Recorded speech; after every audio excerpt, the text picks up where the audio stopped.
our brave compatriots in all of these movements. And this time, the Iranian people say, maybe we have a chance. Look, we have seen history many times, and its ebbs and flows, right? But ultimately, the Berlin Wall came down. The Soviet Union did collapse. The dissidents in those countries finally got their chance. I'm sure that Nelson Mandela or Lech Walesa could not do this at some point without some level of solidarity, not just as a labor movement in Poland, mind you, solidarity in the sense of the world coming to their assistance. And the Iranian people are not asking for anyone to do the job for them. All they are saying is that it will be far less costly for us to succeed if this time you are with us, as opposed to continue a policy of appeasement and throwing this regime another lifeline. Because what would the regime would do with this lifeline? It will retaliate, it will take revenge, it's already trying to do that. So for the sake of the Iranian people and for the sake of the world, we have this opportunity now. We will do whatever it takes as Iranians to fight that fight.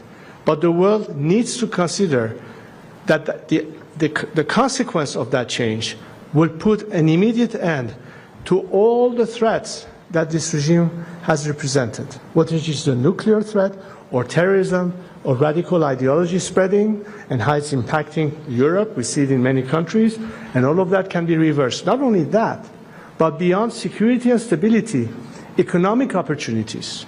How can Iranians benefit from that? How can the world benefit from that? Because you are no longer dealing with a regime that is a mafia-like corrupt system that plunders our national resources at the expense of the Iranian people to spend it on nuclear programs or supporting its proxies in the region. If we talk about a national government, first and foremost concerned with the prosperity of its own country by means of creating all the opportunities, but also to tell the world Iran is as I said in my speech, is a huge potential for investment and growth, and that's also in the interest of the world. But you're not dealing with a corrupt mafia anymore. You're dealing with a country that is on terms with all the rules and regulations and principles of standard practice of business and what have you. That changes everything. This is, I think, what the world needs to be focused now. How can we make sure that this is the ultimate outcome? So we have a job to do, and I hope that through this dialogue and working beyond what we had to do as Iranians among ourselves, how can we communicate and explain to the world, this is how you can help us now, and in the long term, what opportunities will be created to the world. That's pretty much, I think, the course of action that we will see in the next few months. And of course, there will be much more for us to explain to all of you. But this is where we are at this stage. Okay, last question on Kate from The Sun. Thank you. Yes, Kate Davis from The Sun. How much of a threat does the Iranian regime pose in its current wounded state? Could we see them perhaps deploy a dirty bomb or even a hastily constructed nuclear weapon? I'm sorry, I didn't understand the first part. Could you repeat your question, please? So my question is, how much of a danger does the Iranian regime pose right now in its current wounded state? Could we see them perhaps deploy a dirty bomb or a hastily constructed nuclear weapon? Well, as far as the existing infrastructure that the regime has had, clearly has been severely damaged or curtailed. But as I explained in my speech, just because you have struck the key areas of development or enrichment doesn't mean that the nuclear threat is gone. As I said, they can go and purchase it from the North Koreans, for example. The point is that the finger on the trigger is ultimately the menace.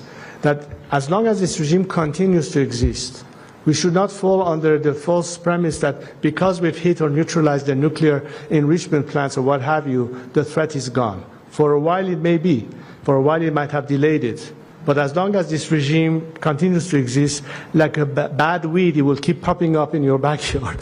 We need to make sure that it is completely eradicated. That's the ultimate guarantee, which is why now that we have this opportunity, now that the regime has been severely emasculated, if I could call it that, when the key instrument of repression and control and surveillance or whatever it is that a totalitarian regime utilizes against its own citizenry and as a menace to the world that is on the verge of collapse, recognize that this is a perfect window Because I always said we should not jump to the conclusion that because diplomacy has failed, then we have to engage in conflict. I've always argued in all these years, many of you have heard me say that, why not the third way, which means the Iranian people are your alternative? You're not only limited to say, because we can't talk sense to them, we have to go and bomb the hell out of them. This is an opportunity to recognize that the regime is so weakened. Let's make the people of Iran the ultimate guarantee by investing on them, rather than hoping that through negotiations you can come to terms with a regime that it is in its DNA simply cannot comply with your expectation. We need to gravitate and have a shift of vision and strategy on that, and that's exactly what I begin to detect. I begin to detect more and more coming from governments that until now were just stuck on that status quo and that are thinking finally that things can change. We have to be able to anticipate a change in Iran, and what do we need to do for that? That's, I think, for me, a positive development. Thank you. Thank you all. Thank you so much. Gentlemen, members of the International Press Corps, good afternoon. Thank you for being here today. This is a historic moment for our nation.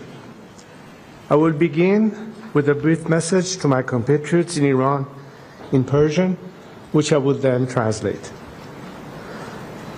همیهنان ایران عزیز ما به جنگی کشیده شده که بانی آن شخص علی خامنه‌ای و فرقه تبهکار و ویرانگر اوست. او اقتصاد کشور را به ورطه نابودی کشانده، زیرساخت‌ها و منابع ملی را به تاراج برده، ثروت ملت را برای ساخت سلاح هسته‌ای هدر داده، امنیت ایران را در هم شکسته و حاکمیت ملی را از ملت ایران ربوده است. این رژیم شکست خورده، در لبه پرتگاه فروپاشی است و دیگر نباید ادامه پیدا کند. زمان پایان دادن به این تباهی و آغاز دوران نوین ایران است. زمان طلوع دوباره شیر و خورشید ایران. My fellow compatriots, our beloved Iran has been dragged into a devastating conflict, the architect of which is none other than Ali Khamenei and his corrupt, destructive faction. He has driven our nation's economy to the brink of collapse, plundered our national infrastructure and resources, squandered the nation's wealth on developing nuclear weapons, shattered Iran's security, and stolen the sovereignty of the Iranian people. This regime is defeated, teetering on the edge of collapse, and must not be allowed to continue. The time has come to end this ruin and begin a new era for Iran. This is a new dawn for Iran's lion and son. Ladies and gentlemen, over the past few days, I have spoken with people across Iran from every walk of life. An officer in the armed forces, a mother fleeing Tehran, a factory worker from Tabriz, a young woman, activist for the Women Life Freedom Movement. These voices represent a nation embattled but resilient, that is not asking for its freedom, it is fighting for it. From the 1999 student protests to the Green Movement, to the 2017 Dema and 2019 Aban Mah uprisings, thousands of Iranians have given their lives in the fight for Iran's liberation. Today, millions of my brave compatriots continue the fight. One of their stories moved me deeply. In September 2022, Javad Haydari was murdered protesting the Islamic Republic's killing of Mahsa Amini. His sister has continued his fight. She's one of the hundreds of activists the regime has arrested and harassed in recent days. When security forces raided her home, she cried out, "Oh God, where shall we go? Where shall we go to flee from your tyranny?" One by one, her neighbors began to respond to her, "We're not going anywhere. They," meaning the regime, "are the ones who've got to go." These words echo in my heart and should echo in every corridor of power around the world. Today, it is clearer than ever. The Islamic Republic is collapsing. Credible reports indicate that Ali Khamenei's family and the family of senior regime officials are making preparations to flee Iran. The regime is on its last legs in towns and cities across the country. The military is fractured. The people are united. The foundation of this 46-year tyranny are shaking. This is our Berlin Wall moment. But like all moments of great change, it comes fraught with danger. We stand at a crossroads. One road leads to bloodshed and chaos, the other to a peaceful and democratic transition. The difference in these two roads depends on one factor, and one factor alone: whether the current regime in Iran is allowed to survive. If the West throws the regime a lifeline, there will be more bloodshed and chaos, because this regime will not submit or surrender after it has been humiliated. It will lash out. As long as it is in power, no country and no people are safe, whether on the streets of Washington, Paris, Jerusalem, Riyadh, or Tehran. There is only one way to achieve peace: a secular, democratic Iran. I am here today to submit myself to my compatriots, to lead them down this road of peace and democratic transition. I do not seek political power, but rather to help our great nation navigate through this critical hour towards stability, freedom, and justice. To the people of Iran, I see your courage, I feel your pain. I know you are suffering. I know many of you are afraid for your loved ones, your children, your future. So I speak to you today with a heavy heart. I worked for years, for decades, so that the scourge of war would never reach the borders of our land. Seeing the images of the people of Tehran forced to flee our beautiful capital, the explosions in Isfahan, the fires along the Persian Gulf, all fill me with pain. But more than pain, I am filled with anger, because this war is the result of the selfishness, hatred, and terror of one man, Ali Khamenei. While he directs this war from the safety of his hidden bunker, he uses our people as human shields. It is time to end the suffering. So today, I have a direct message for Ali Khamenei. Step down, and if you do, you will receive a fair trial and due process of law, which is more than you have ever given any Iranian. To other senior regime officials, those of you whose hands are soiled with the blood of the Iranian people, you too will have to face justice. But we will not repeat the mistakes in other failed transitions. To those of you who are loyal to the Iranian nation and not the Islamic Republic. There is a future for you in a democratic Iran if you join the people now. The choice is yours to make.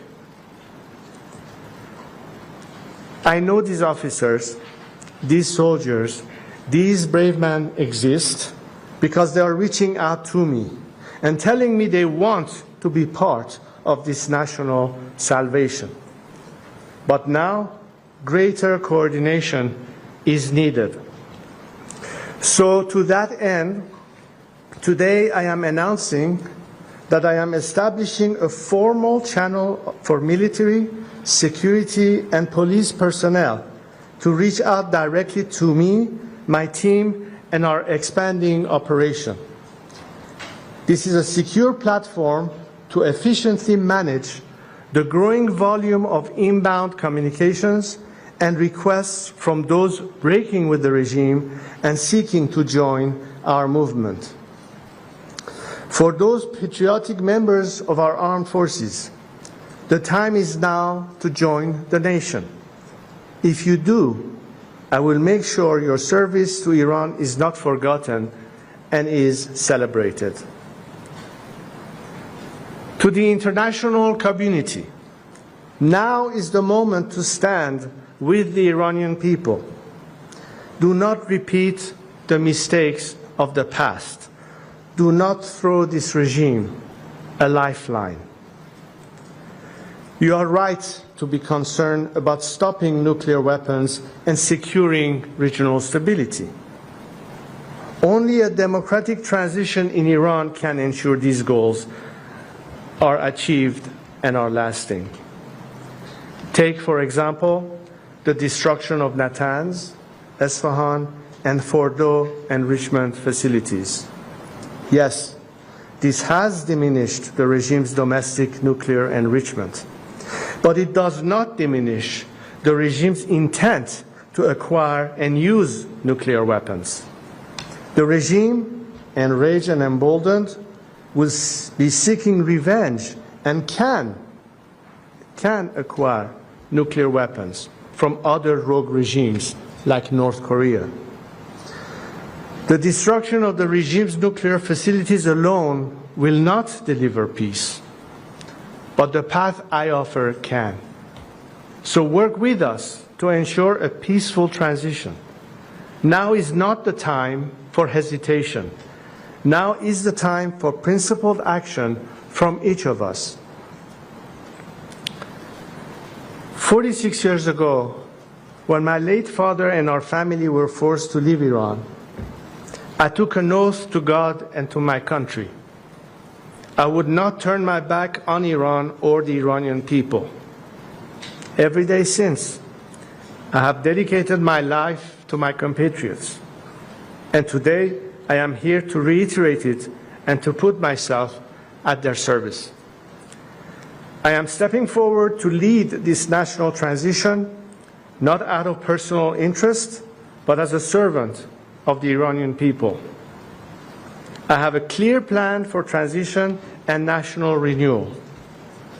Our transition and future democracy will be based on these three core principles: Iran's territorial integrity, individual liberties and equality of all citizens, separation of religion and state.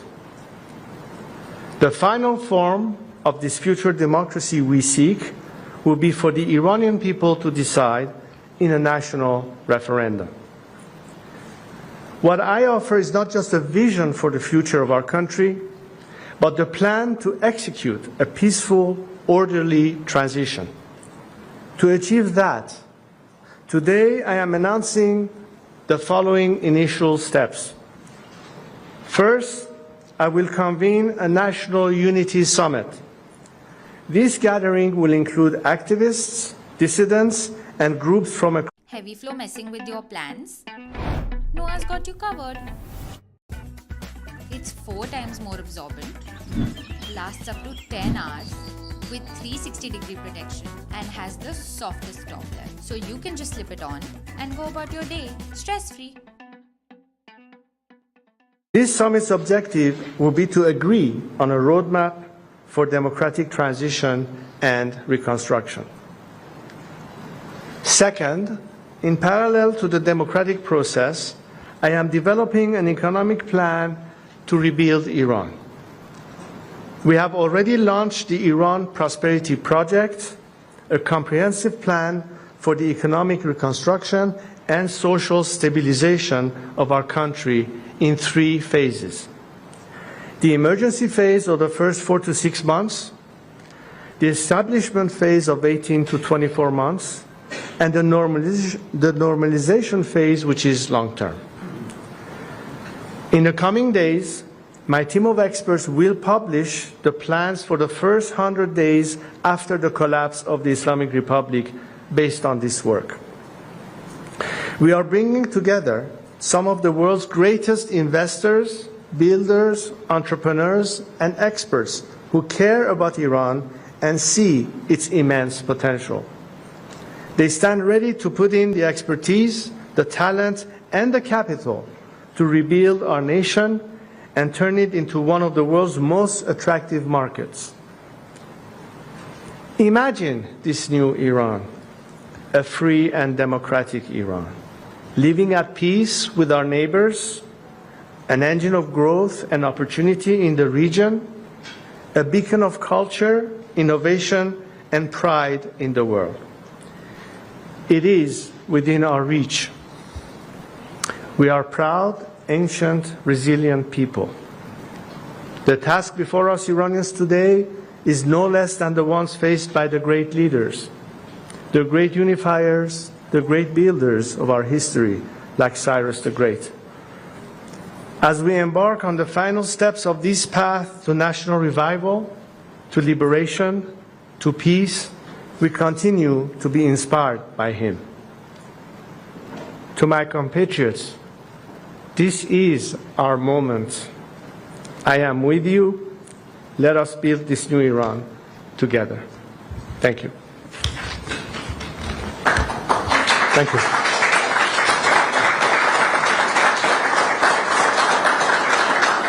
Thanks so much. Thank you, ladies and gentlemen. Thank you, Prince. We're going to take a few questions now. A few people are tapping on the shoulders. Stuart, may I please?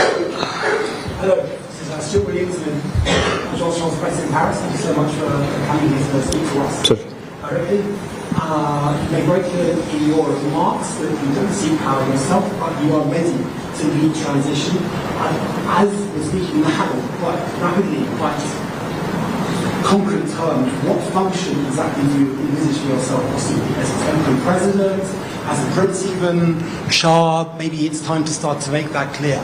And also, just if I could ask one more question about some breaking news. You've probably seen that it's confirmed from both the Iranian and Israeli sides today that Evin prison, known to house many political prisoners as well as other prisoners in Tehran, has been bombed. Do you support the striking and targeting of such places which are not connected to the nuclear or ballistic programs? Thank you so much. Thank you so much. As I said, I'm stepping in to lead this transition. I don't believe I need a title to play that role. The important thing is to be someone who can galvanize the nation, unite as much as possible the majority of democratically minded secular forces within the opposition and the political spectrum, as I mentioned. But most importantly, how can we, post-collapse, step into that phase of transition, working together, of course, with many elements who are in Iran today, who will be joining us in that effort to make sure that we can stabilize the transition phase. As in the past few hours, as you mentioned, 2 other targets were hit, which from the point of view of Iranians have been part of the regime's means of repression all along. The base of the IRGC, that has been always an element of repression, together, even though you might think it's symbolic, but it's very meaningful, the doors of Evin prison, without harming the prisoners inside, but basically tearing down a wall. And to me, Evin is a prison within a prison, a regime that has taken our countrymen hostage from day one. So I think Iranians are seeing that. I can imagine right now a political prisoner in Evin prison, what he thinks about that. Our time is coming. Finally, all these movements that people have tried to fight and died for, fighting an unequal war against an extremely repressive regime, now the regime is even weaker than it was yesterday, because two other instruments, one that incarcerates them, another one that strikes them, is being eliminated. I think these are things that are, in the view of our people, positive, and they know that this is not targeting our country, it's targeting our regime, because the only war that matters here is the war that the regime is waging on the Iranian people, and we're talking about winning that war against them. Europe one.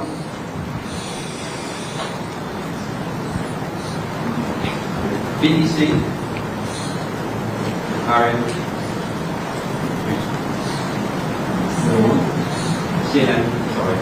I thought you were BBC. CNN. Sorry. Hi, Melissa Bell, CNN. I'd like to ask you, you've said that the regime is collapsing. What do you think the role of the American strikes will be? Is there not a danger that they could unite the people behind a regime, however unpopular it is? And there's a lot of reporting to suggest that people are more clearly opposed at this stage to the war than they are to the regime. Look, the greatest fear that Iranians today would have is a result of all this for the regime to still survive, because they know that the regime will lash out against them in vengeance.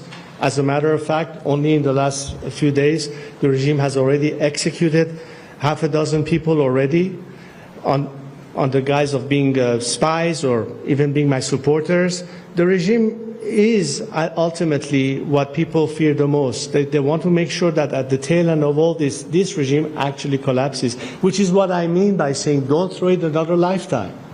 This regime is on its way down. People know it.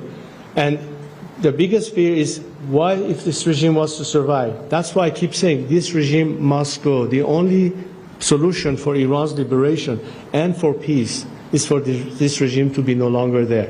This is an opportunity in front of us. So we are doing what we can as Iranians fighting this brutal regime. It is time for the international community to finally decide whether this time they're going to be with the people and help them overthrow this regime. Independent Persian. There's the microphone. Excuse me, thank you. امیر حسین میر اسماعیلی هم از ایندیپندنت فارسی. والا حضرت آقای ترامپ دیروز در شبکه اجتماعی خودشون نوشتن عظمت را به ایران بازگردانید. خب همه ما میدونیم که این بازگشت به عظمت طبیعتاً منظورشون اشاره به دوران حکومت پادشاه فقید ایران پدر حضرت عالی داره. آیا این نوشته آقای ترامپ از دیدگاه شما به معنای حمایت از